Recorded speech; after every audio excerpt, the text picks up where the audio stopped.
In this video, I'll tell you all about why I was away from YouTube for so long. Hi there, so good to have you back.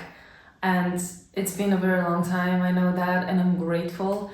If you are watching this and are a returning subscriber, and if you're not, I am Stephanie, and on this channel, I share my story, my journey with languages, and just tips and tricks on how to learn languages better, and that is whether you just want to learn one or you want to learn 20. So in any case, you find something here that is useful for you, I'm sure.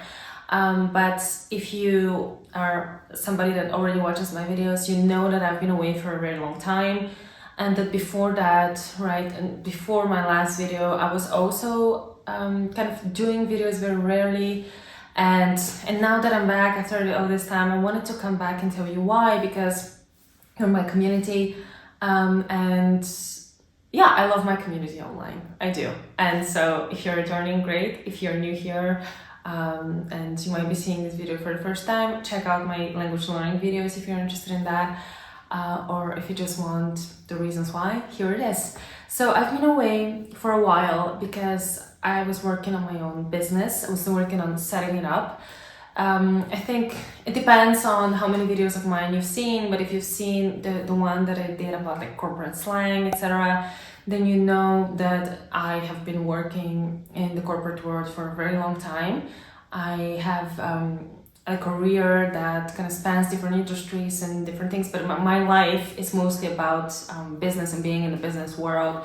Right, what I do with languages, it was always a love for me, always something that I absolutely love doing, but in a way that it was always about fun. And then when I started this YouTube channel, it also became about sharing, and it became about just making sure that I can kind of pass on everything that I learned to experimentation to others. The reason I do this channel is because I struggled for a while with, I guess, mentality, because I didn't start learning languages by myself until I was 16.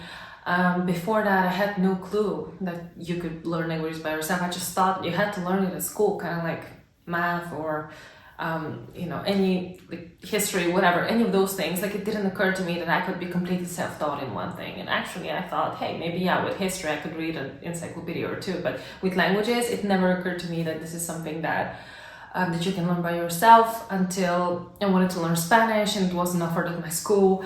So I started to do it by myself, and then, the floodgates opened and I just embarked on this journey of picking up languages. And I decided to start this channel because I absolutely love languages, but I did get sidetracked because of my career. So I wanted to share with the world like what it is that I do and how I do it, so that more people can learn languages, because for many, many people out there, I know the story. Most of the people I know in real life and, online as well, almost everybody has a negative idea about languages. Usually a community like this, where people that are interested in languages come, people have a positive connotation about it, of course, but most of the time you hear people that say things like, I studied Spanish for 15 years in school, or French or German or what have you, and I don't speak a word of it. I have all these bad memories of school and just how difficult it was, and now all of this effort was for nothing because I still don't speak the language. Like, that is the story. And I found a way to speak so many languages, and I was like, I need to share how I'm doing this. So languages are always first a personal hobby of mine. I love doing it. I love learning languages. Then a way for me to kind of share what I thought, hey, I can help out with this problem that most people have. But my main thing was business. I worked in different industries. I worked on Wall Street. I actually first started off my career in finance here in Europe, but then I went for an MBA in the US, and I graduated from NYU Stern, one of the top schools for finance and in general for MBA in the world. And while there, as I mentioned, I worked on Wall Street, but I used the MBA to transition into consulting. I worked for one of the MBB firms, McKinsey, Bain, BCG, the three firms that are kind of considered the top firms in the consulting world, the creme de la creme, if you will. And then after that, worked in tech. And for a very long time, my career has been very focused on strategy. Yes, I started out with a background in finance and economics, but ever since I've been very focused on strategy. I got experience in M&A, and I also got experience in implementation and project management, and kind of taking strategies translating them into, actionable business results and translating them into, palpable actions. So this is kind of more or less a summary of my career. And I was working this whole time on starting my own business, which is why Polyglot Secrets have to suffer in terms of me not being here as much, me not being, of course, I still kept replying to questions, comments, so I still kept in touch with you guys, but I haven't released new videos because I was like, hey, I'm gonna take all of this corporate experience and I'm going to start a business of my own. This is something that I wanted to do for probably around 4 years, but kind of never took the plunge. After living and studying, working abroad for many years, I came back to Bulgaria kind of a little bit before I started this YouTube channel, and here in Bulgaria I kind of did what I could, but I felt like there was a little bit of a limit of what I could achieve. Of course, here I'm not going to be able to achieve as much as I could back in New York, right? I felt like I want to live in my home country, and at the same time I want to keep having this international career. And for me, I thought, why not create a place where I can do that and I can have my own company that can help me have clients from all over the world. So I founded Stratélo Atelier, which was been keeping me away from YouTube for a while. I can imagine that you guys probably aware that building a company of your own takes a lot of work. So at first it was a lot of branding and coming up with the name, and the logo and the brand messaging behind it, right? What is this firm about? What is the competitive advantage? What is the value prop? What makes it stand out and different from competitors? So this is something that I want to tell you a little bit about in this video, so you know how much work went behind it, isn't that why I couldn't be making videos this whole time. So I actually posted recently on my community page. I was asking you guys, hey, what do you want to see from me now that I'm back? And I told you that I've been away because I've been building a business.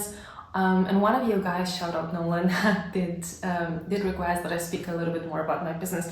And I also feel like it's a good idea to tell you so that you're aware of what's going on, so that you're aware why I haven't really done much in language-wise in a while. And in addition to actually not posting here and not work, because YouTube is a lot of work, right? Making videos, editing videos is a lot of work. But also I haven't really been studying languages that much. Honestly, I've been kind of mostly just improving ones that have an intermediate level and kind of to get them to advanced. That is not a lot of work. With language learning, the biggest amount of work is right in the beginning. And I've made a video on this topic, and I wholeheartedly believe the beginning is the hardest. You think it's the end when you're doing the subjunctive and the complex grammar stuff and you're learning to speak about philosophy, but really the most difficult thing is to learn to count. So I kind of dropped the languages. I started studying Persian and Russian. I was like, yes, this is gonna happen, but not right now. Right now I don't have time to do YouTube. Right now I don't have time to study new languages, right? So that's what my life was about. I was like, I'm gonna make this transition. I'm gonna build this brand. So to build Stratélo Atelier, for me it was this journey of, okay, I've wanted to do this for a while. I've kind of wanted to go off on my own for a while. What is it that's going to make me stand out, and what is it that's going to make me be different? And I just looked back at my career and was like, I have a lot of experience in strategy and putting together a plan on how to succeed. And I have a lot of experience in growing billion-dollar companies. Of course, cannot say which ones because of consulting firms, you do have confidentiality, but this experience in a lot of experience in growth and in strategy. And then I also had experience in project management and implementation and bringing strategy to life and translating strategic insights into action. So I thought I'd bridge that gap, because usually in consulting, firms just give you the strategy and then walk away. And agencies and the like, they help a lot with implementation, especially around marketing, but you don't really have any firms that kind of take it from beginning to end. So I thought, hey, I've done that in my career. What I can do is I can help companies grow, starting from the ideation phase and just looking at the business, identifying where the issues are, coming up with a plan on growth, because I'm only interested in growth, I'm only interested in progress. To be honest, I'm not very interested in cutting costs. I'm interested in helping businesses win through focusing on the things that help you win, which is being focused on growth rather than being focused on how to pinch pennies. And then, once I do that, once I come up with a growth strategy, bring it to life, implement it. And a lot of what I've been doing is kind of working on this and working on coming up with this company and with this name and how I can help businesses thrive. And so for me, Stratélo Atelier, Stratélo Atelier, first of all, because I didn't get asked about that name, to me, Stratélo is kind of like a play on the word strategy, and Atelier, of course, being a French word that kind of relates to doing, and to a workshop, basically meaning a workshop. I thought, hey, this is great to put together those two things that I do, like coming up with the strategy, Stratélo, and then Atelier, meaning implementing it.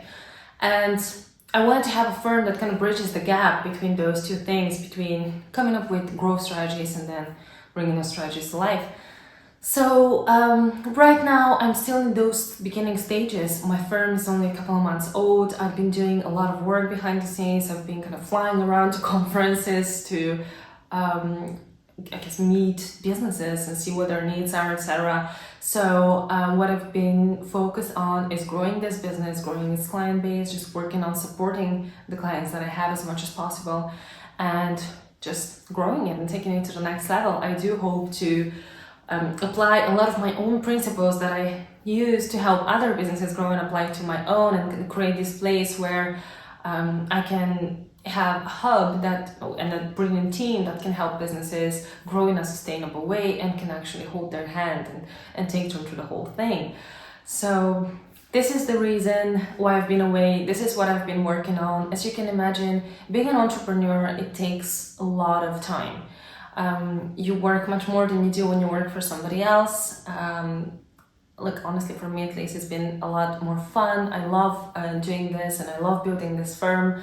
But of course, it comes with a lot of hours, which doesn't mean that I don't have time for YouTube. It just kind of meant, especially in the beginning with setting it up, it mostly meant that I didn't have the energy as much, because I do think we can always find some extra time, but finding some extra energy is a little bit difficult.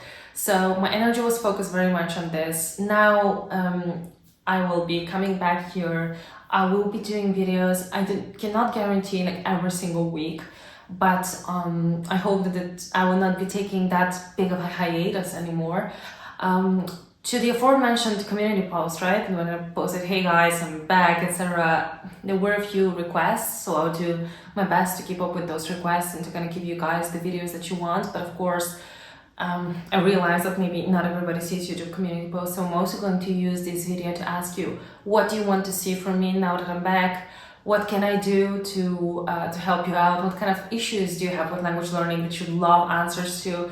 Please let me know. I'd love to kind of do this Polyglot Secrets 2.0 thing, where now that, kind of got the business off the ground, yes, there's still so much work, but I'm going to be also dedicating time to Polyglot Secrets now, once again. So I want it to be as useful to you as possible. Please let me know down in the comments what you want to see from me, what questions you might want answered, and if there's anything else, not just videos. I was toying with the idea of perhaps I could send out a newsletter. Would you be interested in that, or like something else that you want to see from me? I do coaching when it comes to languages. This is something that I've done for several people. But that being said, one-to-one coaching isn't necessarily something that I think I've advertised here as much, but that this is something that I do from time to time. So would you be interested in that, or group coaching, or as I mentioned, maybe you'd rather me send you like tips and tricks for your newsletter every once in a while. Maybe you want specific video topics that I haven't covered that are like burning questions for you. Maybe, I don't know, maybe you want something else, something that I did not say in this video, but that you think would be great to get. Now is the time. Please let me know. I want to kind of, with announcing my return to YouTube, I want to be like, hey, a gift from me to you. What do you want and how can I give it to you? I would love to help you out in any way that I can, because I realize that for me this is a precious community and I want to keep it up, and I want to be able to give back to you guys, and to also thank you for watching this after all this time of me being away. I'm excited to be back. As I mentioned, I had to take time off to kind of focus on my career, but but this community remains very important to me, and you guys remain very important to me. So please let me know how I can help you out. And I'll see you again very soon, hopefully. Bye for now, and I'll see you soon.